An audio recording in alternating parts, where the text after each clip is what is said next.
నరులు భూమి మీద విస్తరింపనారంభించిన తరువాత కుమార్తెలు వారికి పుట్టినప్పుడు దేవుని కుమారులు నరుల కుమార్తెలు చక్కని వారని చూసి వారందరిలో తమకు మనస్సు వచ్చిన స్త్రీలను వివాహము చేసుకొనిరి. అప్పుడు యెహోవా, నా ఆత్మ నరులతో ఎల్లప్పుడూ వాదించదు, వారు తమ అక్రమ విషయములలో నరమాతృలయ్యున్నారు. అయినను వారి దినములు 120 ఏండ్లగునెను. ఆ దినములలో నెఫీలులను వారు భూమి మీద నుండిరి, తరువాతను ఉండిరి. దేవుని కుమారులు నరుల కుమార్తెలతో పోయినప్పుడు వారికి పిల్లలను కనిరి. పూర్వకాలమందు పేరు పొందిన శూరులు వీరే. నరుల చెడుతనము భూమి మీద గొప్పదనియు వారి హృదయం యొక్క ఆ తలంపులలోని ఊహ అంతయు ఎల్లప్పుడూ కేవలము చెడ్డదనియు యెహోవా చూసి తాను భూమి మీద నరులను చేసినందుకు యెహోవా సంతాపము నొంది తన హృదయములో నొచ్చుకొనెను. అప్పుడు యెహోవా, నేను సృజించిన నరులను, నరులతో కూడా జంతువులను, పురుగులను, ఆకాశ పక్షాదులను భూమి మీద నుండకుండా తుడిచివేయుదును. ఏలయనగా నేను వారిని సృజించినందుకు సంతాపము నొంది ఉన్నానెను.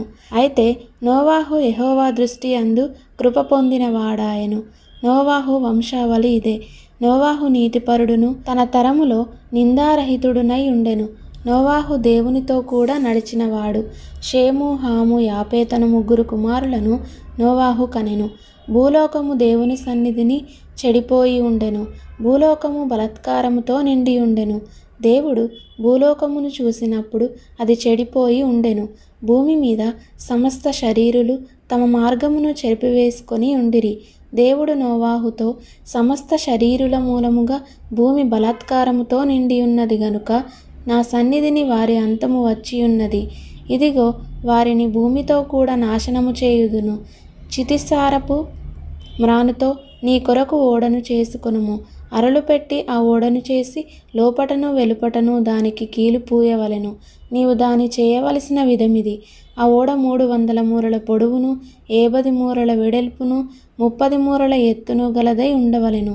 ఆ ఓడకు కిటికీ చేసి పైనుండి మూరెడు క్రిందికి దాన్ని ముగించవలెను. ఓడ తలుపు దాని ప్రక్కను ఉంచవలెను. క్రింది అంతస్తు, 2వ అంతస్తు, 3వ అంతస్తులదిగా దాన్ని చేయవలెను. ఇదిగో, నేనే జీవవాయువు గల సమస్త శరీరులను ఆకాశము క్రింద నుండకుండా నాశనము చేయుటకు భూమి మీదికి జలప్రవాహము రప్పించుచున్నాను. లోకమందున్న సమస్తమును చనిపోవును. అయితే నీతో నా నిబంధన స్థిరపరచుదును. నీవును నీతో కూడా నీ కుమారులను, నీ భార్యయు, నీ కోడన్రును ఆ ఓడలో ప్రవేశింపవలెను. మరియు నీతో కూడా వాటిని బ్రతికించి ఉంచుకొనుటకు సమస్త జీవులలో అనగా సమస్త శరీరుల యొక్క ప్రతి జాతిలోనివి 2 చొప్పున నీవు ఓడలోనికి తేవలెను. వాటిలో మగదియు ఆడదియు ఉండవలెను.